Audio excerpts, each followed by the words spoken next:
Bueno, tenga todo usted muy buenos días. Estamos haciendo esta sesión de clase correspondiente a la parte de conocimientos pedagógicos generales establecido por el Ministerio de Educación para el examen de nombramiento y ascenso docente. Bueno, ya hemos esperado 10 minutos. De todas maneras, queremos cumplir con todos los que puedan ingresar. Y así sea uno, lo importante es poder cumplir, ya que la semana anterior hemos tenido problemas de comunicación y creo yo que una segunda vez que no se dicte no es muy agradable para nadie. Por esa razón vamos a desarrollar la sesión de clase con toda normalidad. Vamos a utilizar las diapositivas de acuerdo al temario que se ha abordado en el Ministerio de Educación. Vamos a realizar el desarrollo de 10 casuísticas y después van a ser enviado el material de PPT, el material de Word y la grabación de esta clase para los colegas que se han inscrito a pesar de su ausencia. Bien, nosotros hemos trabajado principios de la educación peruana, después trabajamos constructivismo y socioconstructivismo, después trabajamos el enfoque por competencias y el enfoque transversal. Además de ello, en la prueba descentralizada y en la prueba única nacional, el docente debe de tener conocimiento y desempeño en el uso de los saberes previos. Sobre saberes previos, recordamos a Ausubel, quien señalaba que para lograr un aprendizaje significativo, el estudiante debe de articular el saber previo con el saber nuevo. Sobre saberes previos han venido diferentes casos en los exámenes desde el 2017 hacia adelante. Pero sobre saber previo nos han preguntado sobre todo en un caso, ¿cuál de todos ellos no es un saber previo? Para que nosotros demostremos que tanto sabemos cómo manejar el saber previo. Sobre saber previo en las casuísticas ha venido en relación a cómo activar el saber previo, cómo recuperar, cómo transferir, cómo recoger o explorar el saber previo del estudiante. Entonces, dada la importancia de este punto, vamos a explicar con detalle y de manera pausada. Todos los seres humanos tenemos un esquema mental, una estructura cognitiva.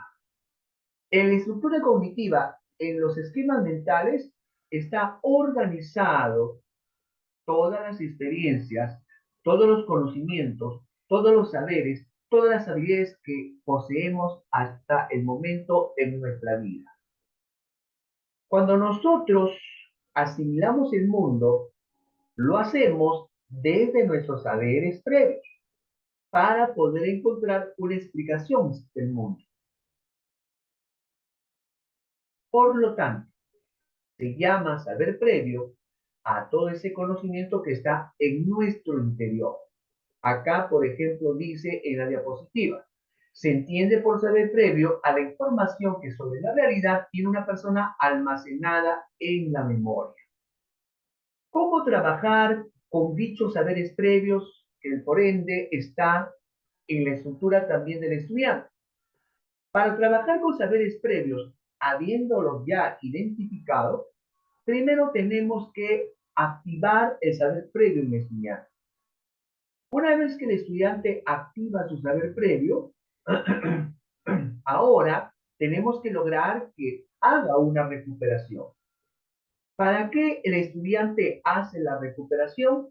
Para establecer una transferencia frente a situaciones distintas, muy similares a la que usó para lograr aprender. Y después de ello, recién nosotros o nosotras vamos a explorar o recoger el saber previo del estudiante. Cuando ya recogemos el saber previo del estudiante, lo vamos articulando al saber nuevo. Vamos dosificando las actividades que habíamos planificado. Entonces, trabajar con saber previo significa activarlo, recuperarlo, transferirlo y explorarlo. ¿Qué cosa es el saber previo? Lo que está en la estructura del estudiante. ¿Para qué sirven los saberes previos? Para que el docente sepa a partir de qué punto va a enseñar, para que el docente se entere cuánta profundidad, precisión y claridad muestran los estudiantes sobre el conocimiento que tienen. Y por su parte, el estudiante, el saber previo le va a servir para constatar lo que él sabe, lo que él no sabe y qué conocimientos no son válidos para lo que está aprendiendo. También al estudiante le sirve como estimulante para querer aprender y motivarse a saber con exactitud lo que se ha propuesto en una sesión de clase. El primer paso que debemos de dar con nuestros niños es activar su saber previo. ¿Por qué es necesario activar el saber previo? Porque nosotros no queremos todo lo que él tiene en sus esquemas mentales. Nosotros lo que queremos es que aplique de sus esquemas mentales aquello que se necesita para articularlo al saber nuevo. ¿Qué estrategias podemos usar para activar saberes previos, para lograr que el estudiante organice, ordene la información, la experiencia, el conocimiento que queremos que aplique? Lo primero que tenemos que hacer es activar con la siguiente estrategia. Por ejemplo, si yo quiero activar el saber previo del estudiante, yo quiero que ordene, organice toda su información en su esquema mental, ¿qué hago? La actividad focal introductoria. ¿Qué significa una actividad focal introductoria? Significa presentarle al estudiante una situación contradictoria, incoherente, inconsistente, que conlleve a que el estudiante tenga la necesidad de ordenar toda la información referida a él. Por ejemplo, yo le puedo decir lo siguiente. Ustedes niños, cuando salen de noche a la calle y cuando el cielo está despejado, sin nubes que lo cubran, van a ver varios puntos azules. ¿Cómo se llaman esos puntos azules? Estrellas. Muy bien. ¿En qué momento del día usted ha visto esas estrellas? ¿En el día, en la tarde o en la noche? En la noche, profesor. Pero ¿sabían ustedes que también hay estrellas en el día? Los niños, cuando la maestra o el maestro les dice eso, rápidamente buscan al máximo toda la información relacionada a las estrellas. Entonces, de todos los conocimientos que tienen, activa aquellos que va a usar. Eso se llama haciendo uso de una actividad focal. Segunda estrategia, la discusión guiada.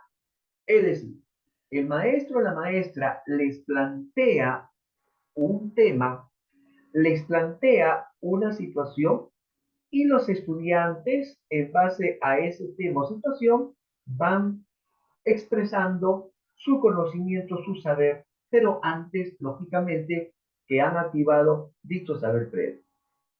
La otra estrategia es las actividades generadoras de información previa. ¿Qué significa? Significa que nosotros colocamos sobre la pizarra una imagen o una frase o una palabra para que los estudiantes, al observarla, se active en sus esquemas mentales toda la información relacionada a dicha palabra, a dicha frase o a dicha imagen. Otra estrategia para activar saberes previos es enunciar la intención de la clase, darle a conocer al estudiante el propósito de la sesión de clase. Cuando él escuche el propósito de la sesión de clase, entonces todo lo que está relacionado a ello se activará en su mente.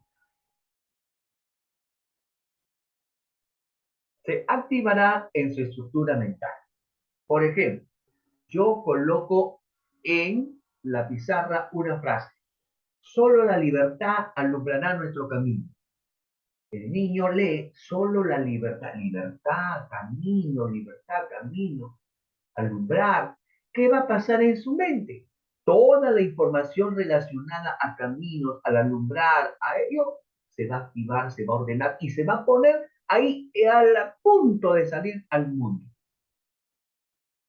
Cuando nosotros decimos intenciones es el propósito.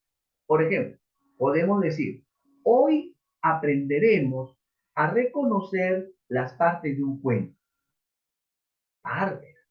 Se activa en su cerebro del estudiante todo relacionado a las partes. Cuento.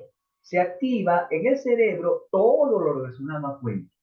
Eso es usando la estrategia enunciado de objetivos e intenciones. Pero también activamos los saberes previos cuando interacciona con la realidad, cuando se acerca al mundo, cuando asimila el mundo. Una vez que hemos activado los saberes previos de los estudiantes, ¿ahora qué hacemos? Buscamos que el estudiante lo recupere. Para que el estudiante haga una recuperación, tiene que evocar, tiene que usar un proceso cognitivo llamado memoria, para que a través de la evocación recupere de su almacenamiento aquella información activada que va a ser puesta en uso. Eso es la recuperación de saber. El proceso de evocación que a través del cual traemos al presente la información activada que vamos a dar uso de ella. Una vez que el estudiante ya ha recuperado, ahora necesitamos que lo ponga en uso. Cuando el estudiante lo pone en uso, se produce la salida de los saberes previos al mundo exterior. Y cuando se produce la salida de los saberes previos al mundo exterior, porque el estudiante lo ha puesto en uso para responder a una circunstancia requerida, entonces los maestros, las maestras, tenemos la oportunidad de explorar, de poder conocer el saber previo del estudiante. Entonces, colegas, los saberes previos se trabajan de una manera secuencial. Primero lo activamos, después hacemos que el estudiante lo evoque. Le planteamos una actividad para que los ponga en uso, transfiera. Y al momento que lo pone en uso, nosotros vamos determinando por medio de la exploración qué saberes previos, a qué nivel las tiene. Para que la recuperación sea más adecuada, más pertinente, necesitamos que lo que queremos que él recupere tenga relación con el contexto que va a trabajar. Cuanto más indicios específicos del contexto compartan las experiencias que él tiene o se relacionen con ellas, más fácil va a ser la recuperación. Pero cuando lo que se va a hacer no se relaciona a lo que él está recuperando, entonces la recuperación será más difícil. Bien, para que el estudiante haga una transferencia de saberes, yo le propongo ejecutar una actividad. Esa actividad, esa tarea, esa acción que el estudiante va a realizar usando sus saberes previos se llama demanda cognitiva. Como dice acá, también está en el temario, cada una de las actividades que se le propone al estudiante dentro del desarrollo del área, no necesariamente las tareas para la casa, ni las tareas para el cuaderno, aunque quedan también incluidas, no son necesariamente solo demanda cognitiva. La demanda cognitiva, en resumen, es el requerimiento, es la tarea que le pedimos a los estudiantes resolver. La demanda cognitiva debe de exigir al estudiante que ponga en funcionamiento sus saberes previos, sus capacidades, sus habilidades, su destreza. Por ejemplo, más adelante vamos a presentar algunos casos. Esos casos, ¿qué van a requerir de usted? un esfuerzo por resolver. Eso es una demanda cognitiva. Usted está enseñando el área de ciencia y ambiente y usted quiere que los estudiantes se den cuenta y expliquen cómo funciona el sistema circulatorio. Entonces usted le manda a preparar ese sistema circulatorio y para que él lo muestre y haga una explicación. Ese trabajo de producción es una demanda cognitiva también. Las demandas cognitivas que están representadas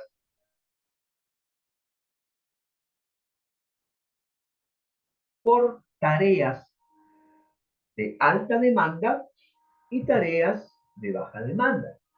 Las tareas de alta demanda requieren que el estudiante trabaje sobre un contexto situado, que el estudiante produzca, que el estudiante sea creador, que el estudiante explore, que el estudiante experimente en el momento que tenga que resolver la tarea, en el momento que tenga que resolver la demanda cognitiva. Pero si nosotros solamente le pedimos al estudiante como demanda memorizar la información, hacer procedimientos sin conexión, ejecutar tareas rutinarias que se aprenden por repetición, no conoce ni con razones, ni contextos, ni límites para la ejecución de la noción. Solo dice una demanda cognitiva de tarea baja es aprender el procedimiento para lograr su resultado. Entonces se hace rutinario, se hace repetitivo, se hace memorista. Todo eso tiene que ver con tareas de baja demanda cognitiva. En cambio, la tarea de alta demanda cognitiva son aquellas que están contextualizadas, son aquellas que van a llevar al individuo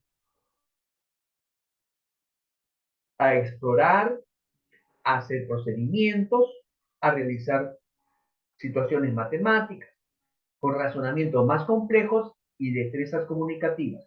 Esto exige otro tipo de tareas adicionales para poder llegar a la tarea general. Entonces, la demanda cognitiva alta es una demanda de producción, es una demanda de creación, es una demanda de exploración, es una demanda de experimentación. Es una demanda que requiere del estudiante mayor esfuerzo. Ahora, si revisamos los exámenes de casuística de años anteriores, vamos a descubrir lo siguiente, que el ministerio, cuando evalúa sobre demanda cognitiva, no utiliza el término tarea de alta demanda, ni tampoco el término tarea de baja demanda. El ministerio utiliza demanda mayor o demanda menor, o en todo caso, mayor demanda, menor demanda. ¿A qué le llaman demanda mayor o a qué le llaman mayor demanda?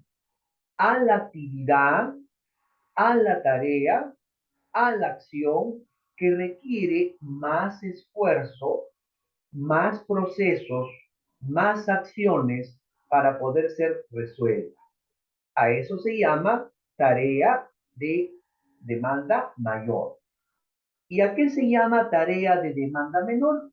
Se llama tarea de demanda menor aquellas actividades, aquellas tareas, aquellas demandas más sencillas que requieren menos tiempo para ser resuelta o que requieren menos acciones o actividades para lograr un buen resultado de ellas. Esas son las demandas cognitivas. Por ejemplo, si yo le pido al estudiante describir dos objetos distintos y después le pido comparar, diferenciar, determinar la razón de dicha diferencia, ahí tenemos dos tipos de demandas. La primera, que solamente es una descripción, demanda cognitiva menor. La segunda, que además de describir, tiene que comparar, tiene que encontrar similitudes, tiene que encontrar diferencias y rasgos, eso sería una demanda mayor. Si el estudiante resuelve bien la demanda cognitiva, eso significa que el estudiante está en el nivel de conocimiento que muestra su equilibrio cognitivo. O sea, él tiene las respuestas a esta demanda. Pero si el estudiante no tuviera la habilidad, conocimiento, capacidad de poder responder a dicha demanda, se generaría en él un desequilibrio cognitivo. Al generarse un desequilibrio cognitivo, entonces el estudiante pasa a un conflicto cognitivo o pasa a una disonancia cognitiva. Son esas dos posibilidades que se van a dar en el estudiante. Si la demanda cognitiva no ha sido solucionada, es porque el estudiante no tiene aún los conocimientos y habilidades para poderla resolver. Pero si el estudiante resuelve la demanda cognitiva, entonces quiere decir que su equilibrio se debe a que el conocimiento y habilidad que tiene, si lo hace o si lo logra resolver el requerimiento. Imaginémonos que la demanda cognitiva, muy compleja, no ha permitido que el estudiante la resuelva. Entonces el estudiante entra a un desequilibrio cognitivo. ¿Qué cosa es el desequilibrio cognitivo?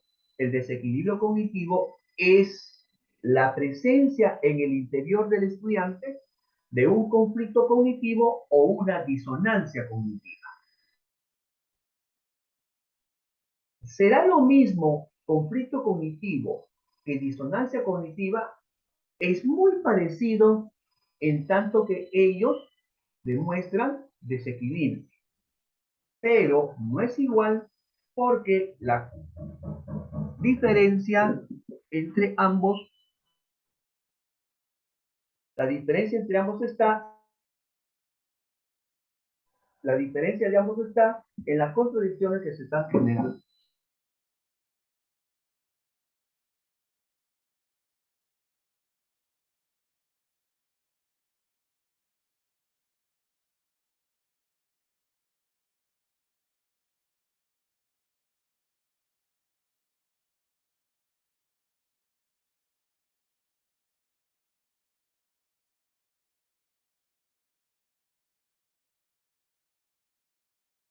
Entonces expliquemos de qué se trata cada uno de ellos. Miren, conflicto cognitivo se genera cuando el conocimiento del estudiante no está a la altura de la exigencia que se requiere. Conflicto cognitivo se genera cuando las habilidades del estudiante no están en el nivel de capacidades que puedan resolver un problema. Por eso se dice que el conflicto cognitivo se produce cuando el estudiante se enfrenta con algo que no puede comprender o no puede explicar con sus saberes previos. Ahí está presente el conflicto cognitivo. O cuando asume tareas que requieren de saberes que él no posee. Ahí se genera también el conflicto cognitivo. O cuando se enfrenta a problemas que no puede resolver con sus saberes previos. Ahí también está presente o se produce el conflicto cognitivo. O sea, una contradicción entre el saber que tiene con el saber que requiere. Cuando se produce el conflicto cognitivo, ¿qué se genera en el estudiante? Se genera una necesidad. ¿La necesidad de qué? De aprender nuevos conocimientos, de aprender nuevos procedimientos, de solucionar el problema y la motivación por alcanzar el logro. Decía Piaget, si queremos que un estudiante aprenda, tenemos que generarle una necesidad, porque los seres humanos aprendemos cada vez que tenemos necesidades. Cuando un ser humano no tiene necesidades, no está predispuesto a aprender. Pero cuando un ser humano tiene necesidades, entonces se predispone a poder aprender. Por eso, para lograr un conflicto cognitivo, hay que primero indagar, imaginar, calcular qué es lo que no podría realizar o qué es lo que no podría hacer dicho estudiante.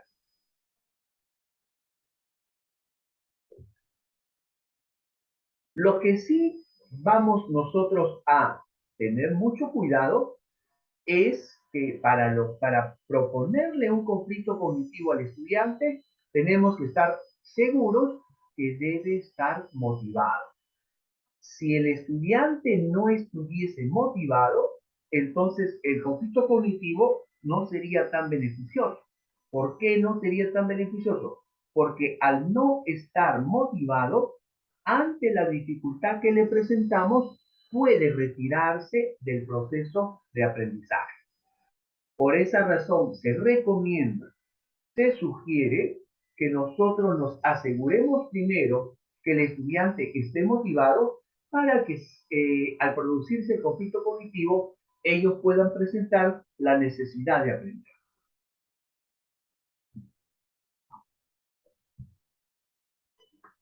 ¿Y qué cosa viene a ser la disonancia cognitiva? ¿Qué cosa viene a ser la disonancia cognitiva? La disonancia, dice su autor, lo siguiente. La, la disonancia, según Festinger, es el sentimiento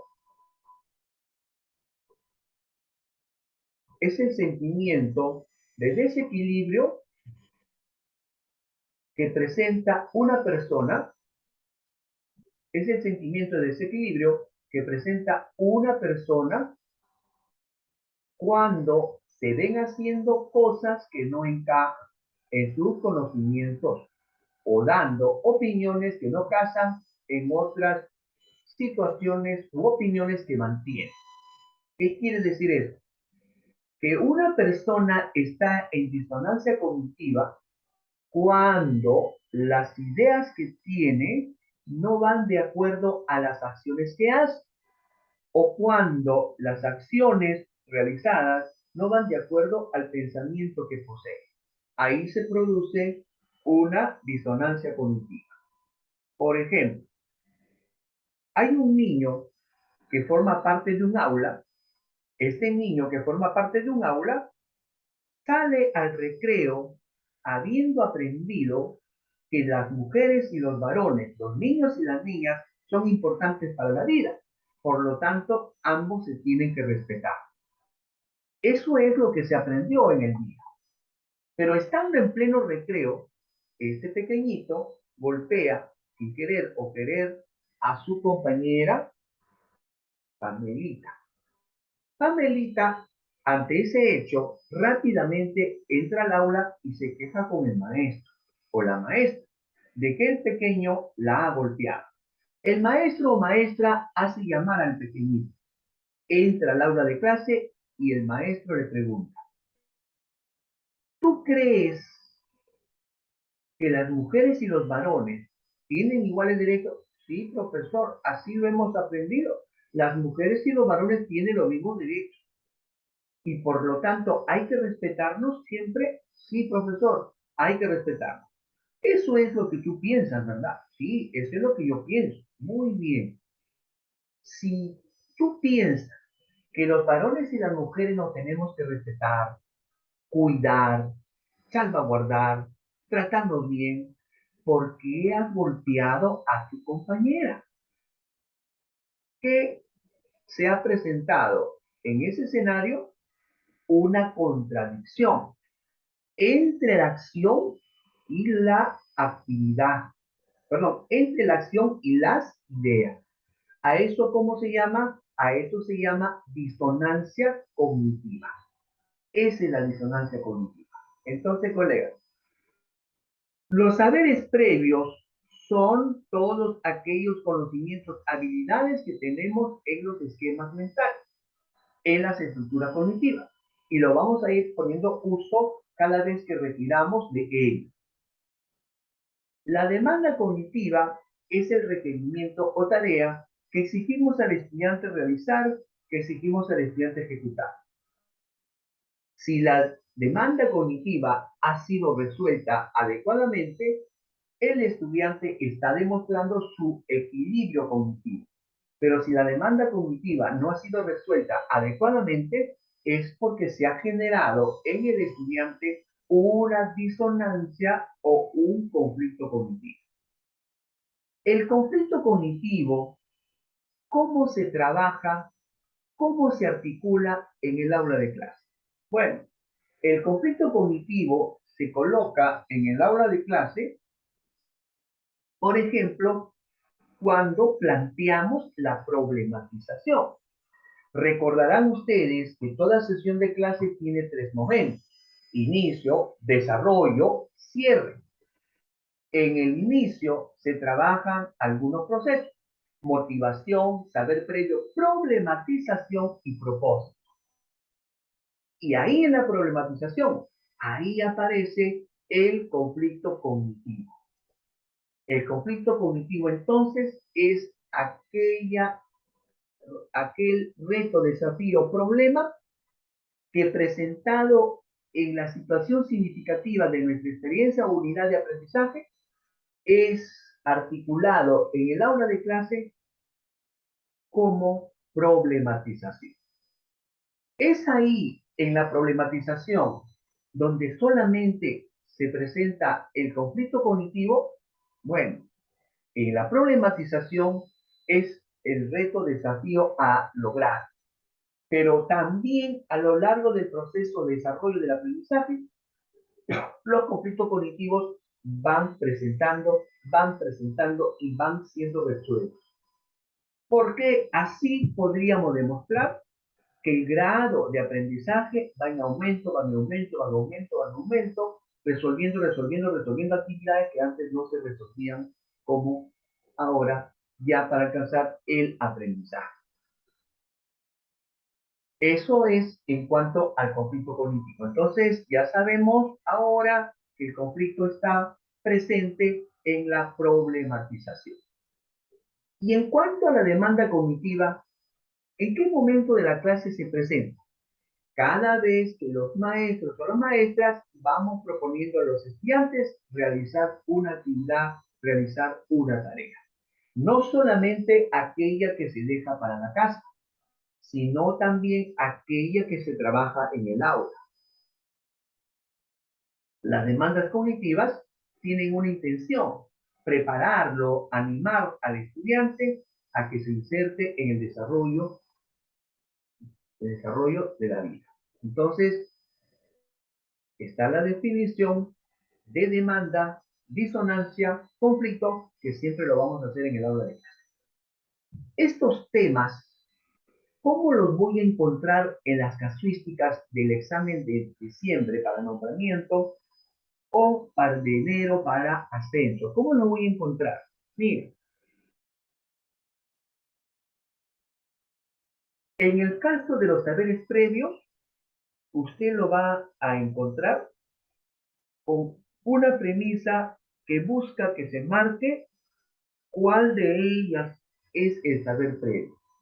Para que usted se dé cuenta cuál de las alternativas es un saber previo, usted tiene que comprobar que cada alternativa, por alguna de ellas, señalan como desde su interior cómo solucionar un problema. ¿De acuerdo? ¿Cuándo no sería saber previo? Cuando el sujeto se vale de información, de textos, libros, cuadernos que están fuera de su interior. Dos, lo segundo que se trabaja en el examen sobre saber previo es la activación. ¿Cuándo yo podría activar el saber previo en una persona? Cuando lo coloco en un contexto que requiera hacer uso posterior de estos conocimientos, habilidades que tiene. Ahí estamos activando saber. ¿Cuándo yo estaría haciendo una exploración del saber previo?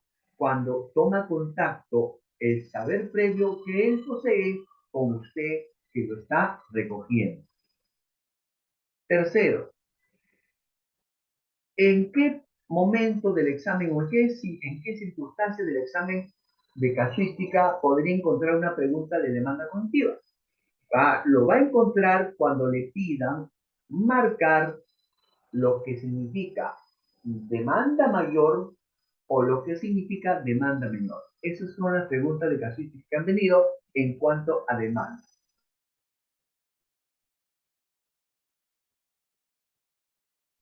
En relación al conflicto cognitivo, ¿Cómo viene en la casuística planteado el conflicto cognitivo? Mire, hay veces nos confundimos porque vemos una casuística con varias preguntas. Entonces pensamos que por el hecho de que el caso presente varias preguntas, la respuesta es conflicto. No, no es así. El conflicto se muestra cuando los estudiantes no pueden resolver una tarea, no pueden compartir un espacio de aprendizaje, no entienden de por qué la actitud, el comportamiento social y cultural de algunos alumnos no es el más adecuado.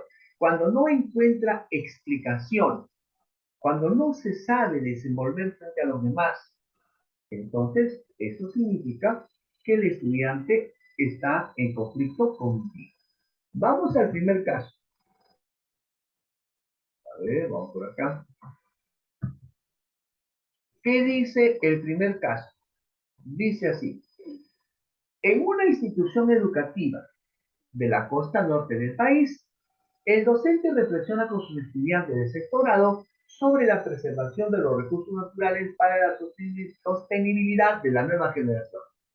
Un estudiante interviene comentando que sería muy bueno que los pueblos costeños obtengan más ingresos para poder progresar, aprovechando que se dispone de recursos como árboles que proporcionan madera y puede generar mucha ganancia. El docente recoge el aporte del estudiante y seguidamente pregunta: ¿cómo podríamos hacer para generar riqueza sin sacrificar o desprender a los recursos naturales?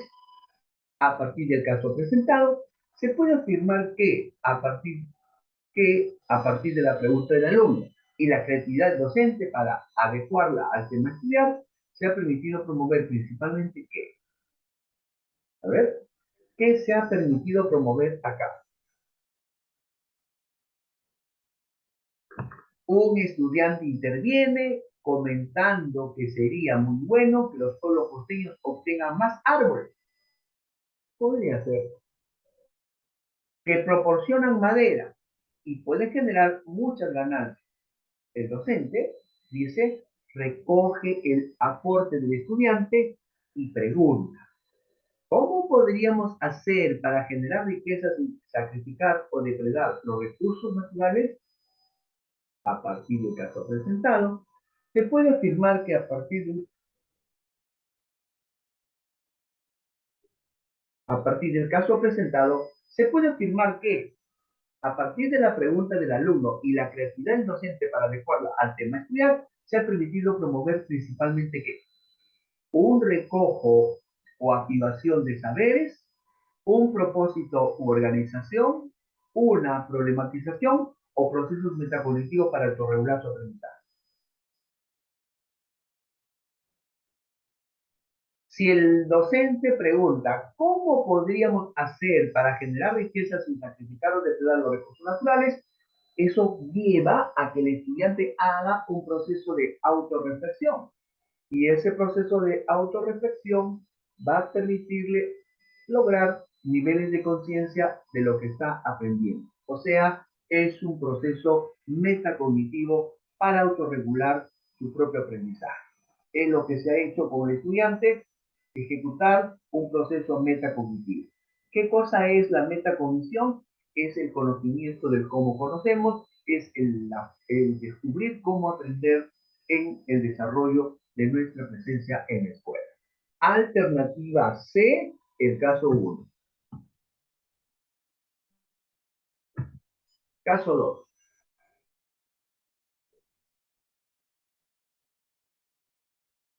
La maestra Josefina plantea la siguiente situación de aprendizaje a sus estudiantes. Muchas veces has visto cómo la sal o azúcar se disuelve en el agua y desaparece ante nuestros ojos. Pero si alguna vez has intentado prepararte frío, tendrás como resultado que el azúcar no se disuelve de la manera que esperabas y tomará más tiempo para disolverse. Entonces, frente a este hecho, les pregunto: ¿por qué sucederá ello? ¿Qué explicaciones lógicas se da en este hecho en relación a los procesos pedagógicos para la adquisición de competencia? Es evidente que Josefina, a ver, ¿qué hizo Josefina?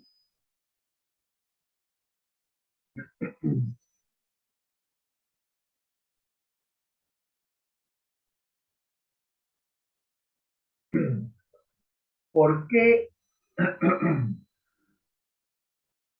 ¿Qué ha hecho Josefina? Ha planteado una situación significativa del contexto para garantizar que se produzca aprendizajes significativos. Ha indagado en los saberes previos de sus estudiantes, propiciando el desequilibrio cognitivo para motivarlos a expresar sus hipótesis en torno a lo sucedido. Ha problematizado la situación significativa del contexto partiendo de la indagación de los saberes previos. Se ha propuesto aplicar el enfoque de indagación y organización científica. ¿Qué es lo que ha hecho la maestra Josefina? La maestra Josefina ha planteado una situación, ha indagado los saberes previos, ha problematizado la situación del contexto a partir de los saberes previos del estudiante. Alternativa C. 3. Una docente trabaja con sus estudiantes de segundo grado.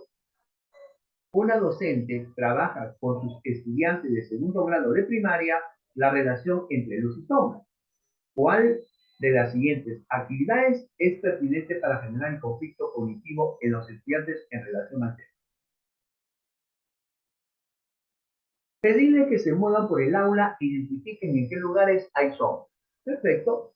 Luego, explicarles que la sombra es una zona que se forma cuando un objeto opaco impide el paso de la luz. B. Organizar una salida de campo o un lugar amplio. Pedir a cada estudiante que seleccione un objeto y lo observe detenidamente. Luego, en el aula, solicitar que lo dibujen identificando las zonas con sombra y sin sombra. C. Pedirle que recuerden alguna ocasión en la que han estado bajo el sol en un día soleado. Que comenten lo que han sentido y las diferencias se encuentran cuando se colocan bajo la sombra. Luego, preguntarles a qué se debe esta diferencia. Colocar en la fila sobre una mesa objetos opacos translúcidos transparentes y pedir que predigan si al iluminar cada objeto con la linterna, esta se producirá o no una sombra. Luego, realizar la experiencia, pedirles que intenten explicar lo observado. A ver, ¿cuál de las siguientes actividades generará conflicto en los estudiantes?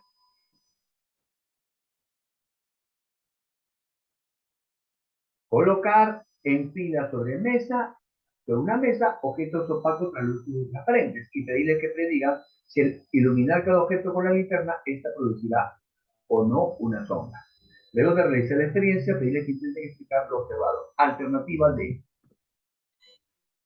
La maestra Ana, al empezar su clase, enfrenta a los niños a una situación retadora y relevante, despertando su curiosidad.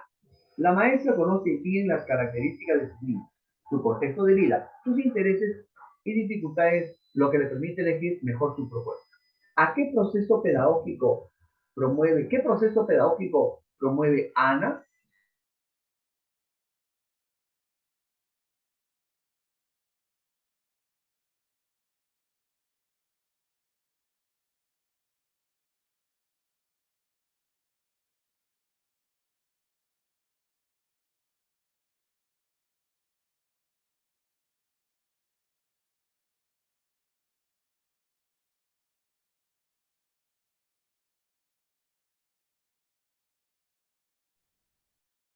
¿Qué alternativa ¿Qué alternativa sería para esto la más adecuada?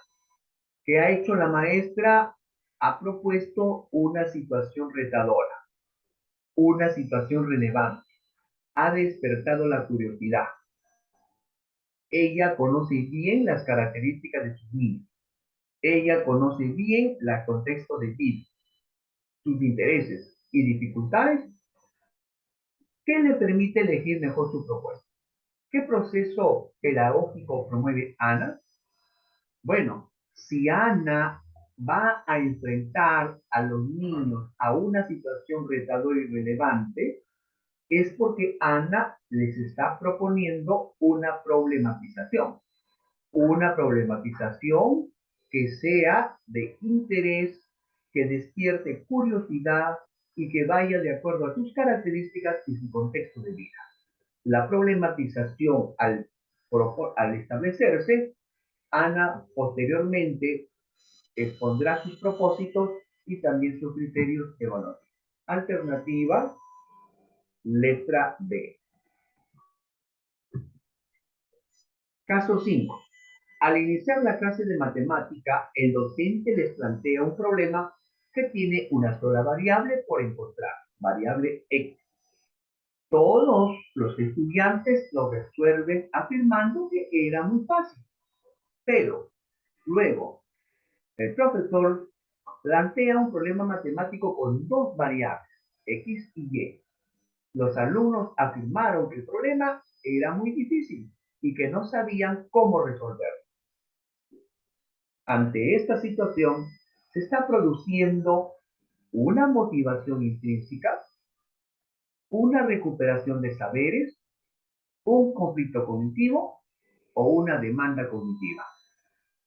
En un primer momento, resolvieron la variable. El maestro le presenta otra variable más y cuando van a resolver el problema con dos variables, no sabían cómo resolverlo. ¿Qué pasó en los estudiantes? ¿Se motivaron intrínsecamente ante esto? ¿Recuperaron los saberes previos para esto? ¿O se presentó el conflicto cognitivo en ellos? ¿O requirieron de una demanda cognitiva mayor? ¿Qué se presentó en el estudiante? Bueno, si el estudiante no sabe cómo resolver, no tiene el conocimiento suficiente, se produce un desequilibrio en sus esquemas o un conflicto cognitivo. Alternativa C, caso 5, alternativa C. Caso 6. Los niños de sexto grado de primaria en una institución educativa de Juliaca ya saben sumar, restar, multiplicar y dividir con los números naturales. Pero al iniciar la clase y plantearles el siguiente problema, un día, pero al iniciar la clase y plantearles el siguiente problema, un día de invierno, Puno amaneció a 7 grados bajo cero. A las 12 del mediodía, la temperatura había subido a 8 grados y hasta las 4 de la tarde subió 2 grados más. Desde las 4 hasta las 12 de la noche bajó 4 grados y desde las 12 a las 6 de la mañana bajó 5 grados más. ¿Qué temperatura hacía a esa hora? La mayoría tuvo muchas dudas sobre cómo representarlo numéricamente y cómo resolverlo. De la situación planteada, ¿qué enunciado explica lo ocurrido en la clase? Letra A. La demanda cognitiva fue muy alta para los estudiantes, por lo que debe reformularse la estrategia. Alternativa B. Faltó rescatar los saberes previos de los estudiantes en relación al tema. Alternativa C. Los saberes previos de los estudiantes entraron en disonancia con lo nuevo que requería el problema. Alternativa D. Se brindó información inadecuada por lo que no se pudo resolver el problema. ¿Ah? ¿Qué es lo que pasó? Bueno, si los estudiantes han tenido dudas de cómo representarlo, eso quiere decir que la demanda cognitiva fue muy alta, faltó rescatar saberes previos, los saberes previos de los estudiantes entraron en disonancia con lo nuevo que requería el problema. La alternativa C es la respuesta. Caso número 7. El docente Manuel, a cargo del área de personal social, pregunta a sus estudiantes: ¿ustedes creen que todos somos dignos de gozar de nuestros derechos? ¿Por qué? Los estudiantes participan con intervenciones orales. El docente orienta la conversación para que también abarque situaciones problematizadoras como la de los derechos de los delincuentes. Por ejemplo, el docente resalta la opinión de los estudiantes que sea opuesta. La participación de los estudiantes evidencia una alta demanda cognitiva, un conflicto cognitivo, un ejemplo de disonancia o una motivación intrínseca. Vuelvo a repetir, el docente Manuel, a cargo del área de personal social, pregunta a sus estudiantes: ¿ustedes creen que todos somos dignos de gozar de nuestros derechos? ¿Por qué? Los estudiantes participan con intervenciones orales. El docente orienta la conversación para que también abarquen situaciones problematizadoras como la de los derechos de los delincuentes. Por ejemplo, el docente resalta la opinión de los estudiantes que sean opuestos. La participación de los estudiantes evidencia una motivación intrínseca. Claro, porque están involucrados, están interesados en resolver el problema. Caso número 8. ¿Cuál de las siguientes actividades que se realizan durante una sesión de aprendizaje no contribuiría al desarrollo cognitivo del estudiante? A ver, de esas 4 alternativas, ¿cuál de ellas no ayuda, no contribuye al desarrollo cognitivo del estudiante? A. La demostración de las reacciones químicas mediante un experimento de laboratorio. B. La tarea de redactar un ensayo sobre la inseguridad ciudadana en Trujillo. C. Dialogar con los estudiantes sobre el uso de la estadística en actividades cotidianas y explicar ideas fuerzas sobre el tema. D. Luego de leer un artículo científico de la National Geographic que se encuentra en el texto, transcribirlo al cuaderno. Si el estudiante va a demostrar una reacción química por medio de un experimento, va a tener que poner en uso habilidades, capacidades y conocimientos. O sea, si hay una exigencia. Pero si el estudiante solamente va a copiar algo que ha leído o algo que le han demostrado, entonces no hará uso adecuado de su capacidad cognitiva. En este caso, en la primera, se hace uso de sus capacidades y habilidades cognitivas. En la letra B, el redactar un ensayo es también poner en uso sus capacidades y habilidades de escritura. La C, dialogar con los estudiantes sobre el uso de la estadística en las actividades cotidianas y explicar ideas fuertes sobre el tema. Eso también requiere de habilidad cognitiva. Pero, si vamos a leer un texto y solamente lo vamos a transcribir, entonces eso no contribuiría al desarrollo cognitivo del estudiante. Caso número 8, alternativa letra D. Caso número 9. Durante el acompañamiento pedagógico, un directivo sugiere a los docentes desarrollar sesiones que tomen en cuenta el contexto y los saberes previos de los estudiantes. Inicia la sesión con una abertura breve, donde los estudiantes se relacionen con el tema de la sesión y empaten sus saberes previos con los contenidos nuevos que aprenderán. ¿Qué podemos afirmar acerca de la orientación metodológica? A ver, otra vez. Durante el acompañamiento pedagógico, un directivo sugiere a los docentes desarrollar sesiones que tomen en cuenta el contexto y los saberes previos del estudiante. Inicien la sesión con una apertura breve donde los estudiantes se relacionen con el tema de la sesión y empaten sus saberes previos con los contenidos nuevos que aprenderán. ¿Qué podemos afirmar acerca de esta orientación? Que se basa en la importancia del conflicto cognitivo y el desarrollo de conocimiento por asignación y acomodación, porque se debe rescatar y activar los saberes previos de los estudiantes, pero luego dar prioridad solo a la transmisión de la nueva información. Le da importancia a la zona de desarrollo próximo como campo de intervención docente. Destaca la importancia de los saberes previos y su conexión con los saberes nuevos. A ver, vamos a ver. Por última vez la lectura. Inicia la sesión con una abertura breve donde los estudiantes relacionan el tema con la sesión y empaten su saber escrito con los contenidos que presentan. Entonces, aquí la alternativa correcta es la letra D, porque en función a las acciones que se han realizado, el docente, en este caso, resalta la importancia y busca la conexión con los saberes nuevos. Alternativa D. Bien, colegas, entonces hemos nosotros desarrollado los conceptos relacionados al saber previo, los conceptos relacionados a la demanda cognitiva, los conceptos relacionados también al conflicto cognitivo, a la disonancia cognitiva por parte de los estudiantes durante el desarrollo de una clase. Siempre en toda clase vamos a rescatar saberes previos, vamos a establecer demandas cognitivas, vamos a colocar a los estudiantes en conflictos o disonancias cognitivas.